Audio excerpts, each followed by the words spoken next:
It's been a long, difficult season, as it always is. It's coming good. It's looking really great. Well, I'm certainly optimistic about the future with the team.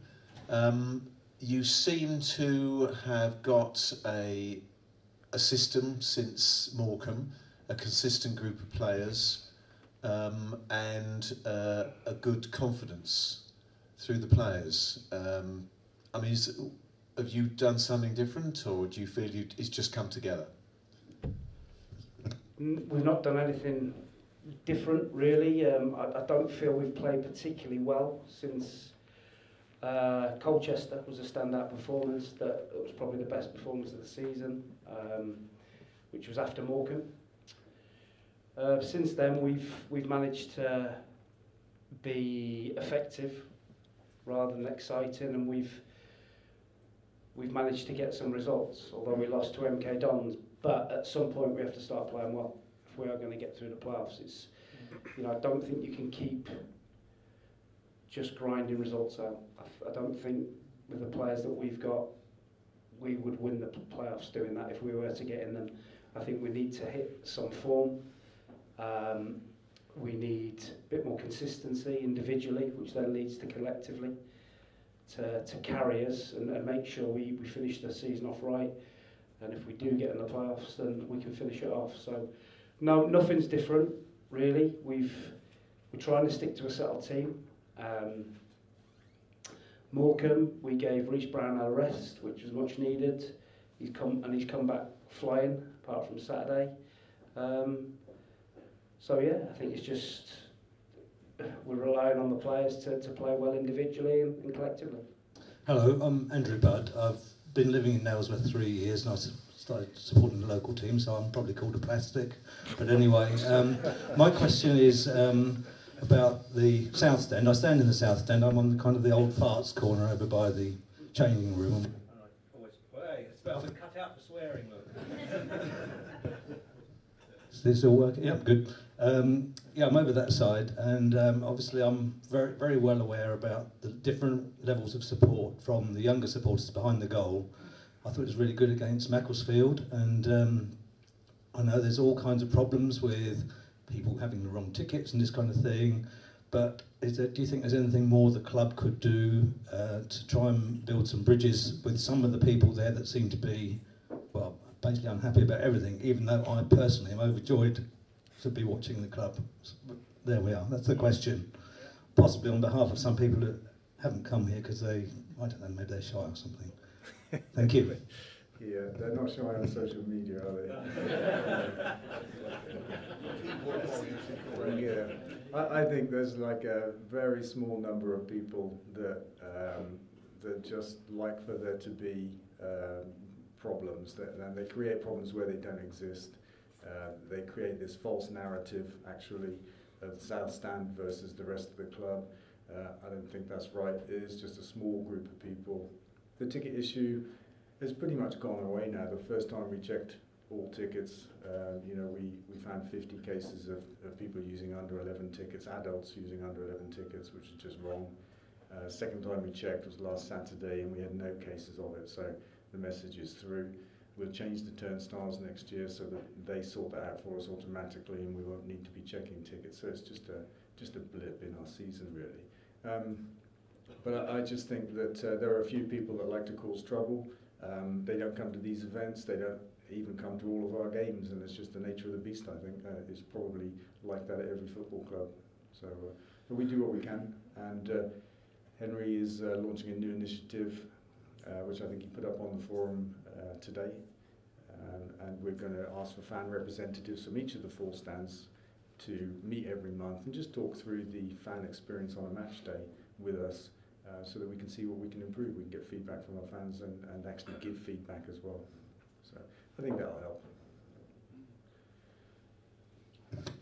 Yeah, Sandy Jack, could I just suggest, Dale, that when he does that, he actually takes a view from those of us who go away and how the crowd behaves when we're away.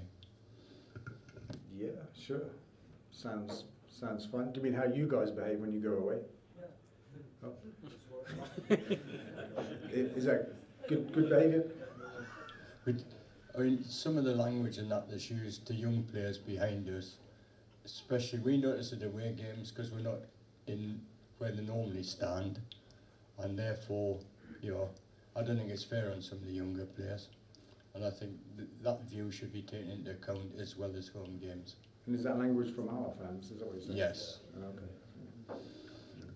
Could add that as with the 4 stands to an away.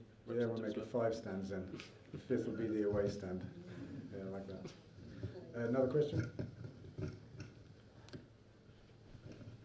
Mark, so it's for Mark. Corners.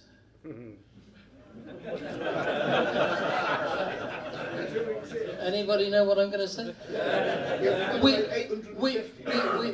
We have had matches where we've got a corner and you think, oh good, we can get it in the box and perhaps attack the goal, and they play a short corner and we've had even 3, I think, in a match that I've watched where we lose the ball. The ball doesn't even get into the penalty area. We lose it on the short corners. What's that about?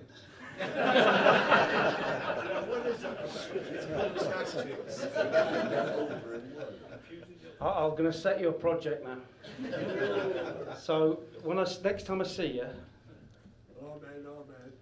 let me know how many corners, how many goals you've seen scored direct from a corner. Yeah.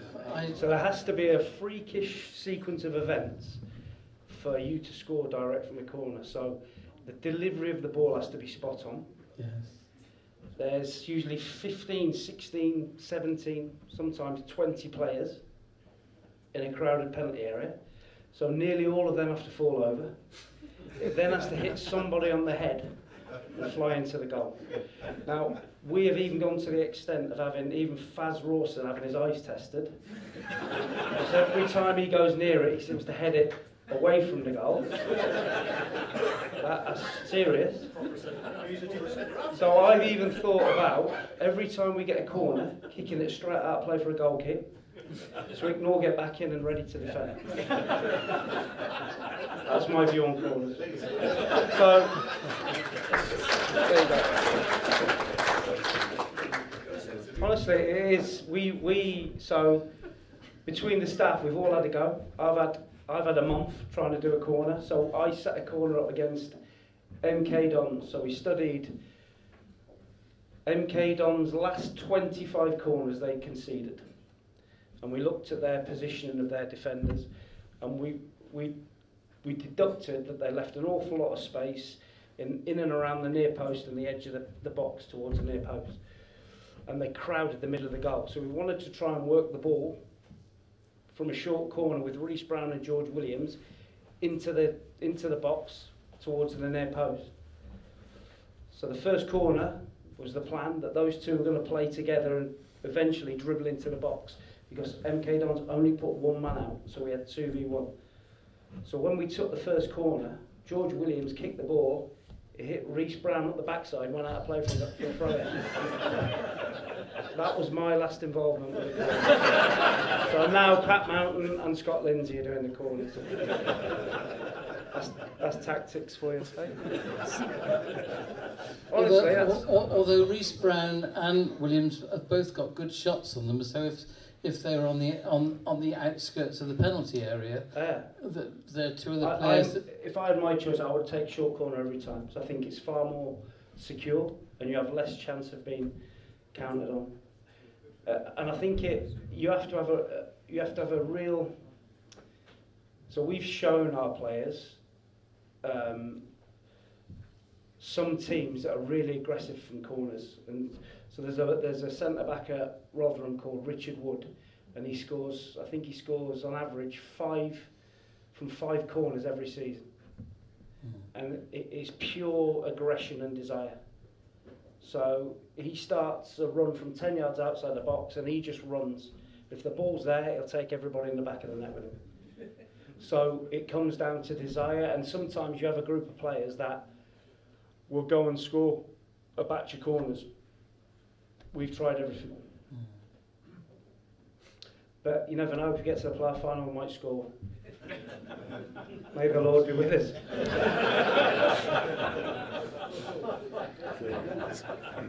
Thank you. Thank you. I know it's difficult. We've actually got a question here, which was sent in earlier by one of the South Standers I urged to send us a message after he'd said nobody ever listened to what he said.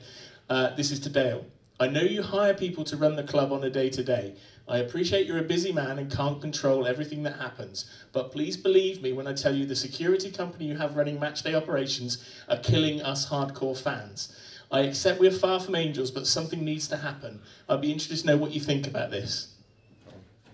I think we've just had that conversation, and yeah, I'm not convinced actually that the complaint is genuine, that the problem is genuine, but it is something that we're going to look more closely at, stewarding around the whole ground. But I do think there's a kind of fake battle between some people in the South Stand and the rest of the club.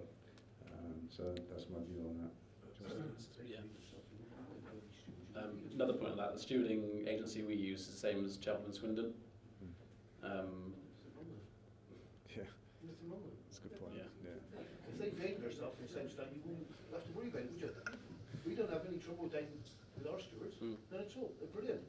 Yeah, I think maybe it's about expectations, different expectations that they have. Yeah. No, they need to behave themselves. Yeah, I think that's fair. Do you be a steward? I like that. Put that one down, Will. They need to behave themselves. Les Richards. Dale, I'd like to know where we are with the new stadium. I've forgotten that question hadn't come up already. I'm actually meeting the council tomorrow, and I'm meeting the entire council, the elected entire council, the councillors or councillors, and we're going to have a presentation around Eco Park and then a Q&A, and the idea is just to get the chance to talk to them about it, dispel a few myths probably, talk through some of the issues. A month after that, the council are planning to have a planning meeting to make a decision, and I believe that they're going to recommend it for approval. So we appear to be pretty close now to the end game of the first phase, which is to get outline planning consent. So that's where we are. Next question, please. Hi, gents. Ashley. Obviously, with the question about the stadium, are we going to be? We're obviously going to be here, whatever happens, for a good while yet. Can you share with us any little enhancements you might be able to do to make the ground a little bit better for supporters, etc.? The gym bar, I think it's great, and look forward to hopefully you can enhance that a bit more as well. Yeah, thank you. I think most of the enhancements we can make now are that kind of thing. They're around hospitality, around food and drink, and being able to kind of provide more of that and faster. So I think the gym bar is a great new facility for a couple of hundred people. This has become a great facility for people who want to eat, sit down and eat before a game. We've just put in new chip fryers in all of the outlets, which are much bigger, faster, and better than the ones we had before. And that's all about trying to deliver the volume of chips that people want, because obviously there's a small window at half time to get what you want. So we've got a big focus right now on serving people quicker in all of our existing outlets. And I think that's most of what we can do now, actually. For now, I think we're set fair around the ground in terms of standing space and seating space and that kind of stuff. And it's about feeding people and adding that to the matchday experience.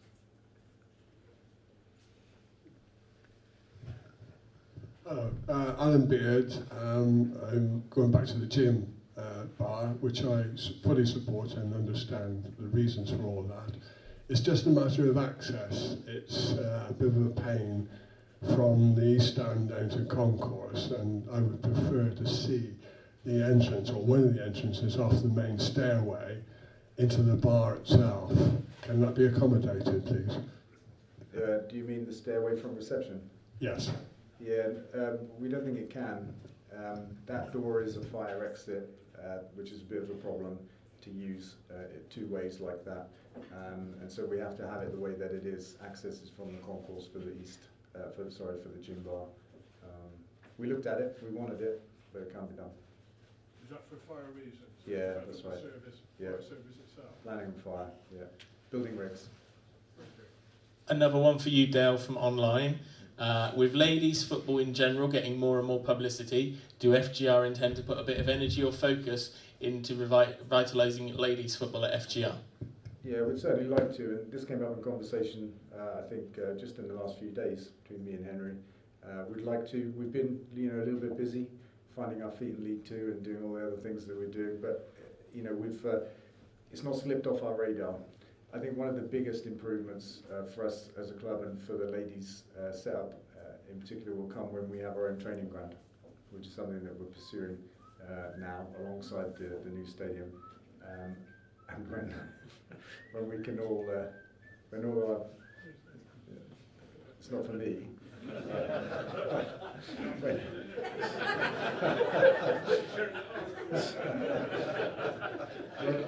When we can all train in the same place, when all of our teams can train in the same place, I think that'll help us. But really, it's been up until now a bandwidth issue for us, and it's on our list. Hello, yeah, Peter.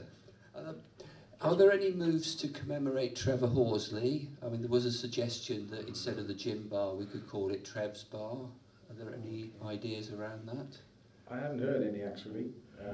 There's no discussion going on at the moment, but I think we're open to hear ideas. Because Jim's Bar is not a sort of funky name, really. Gym. The gym bar, I quite like it. Because it was a gym, yeah. It's one of them Ronseal type names, isn't it? I quite like it for that. We're open to ideas from people about what is possible, what people might like. Haven't given it a lot of thought, actually. I mean, the service was only a couple of weeks ago, so that's where we are. Ideas to Henry, please.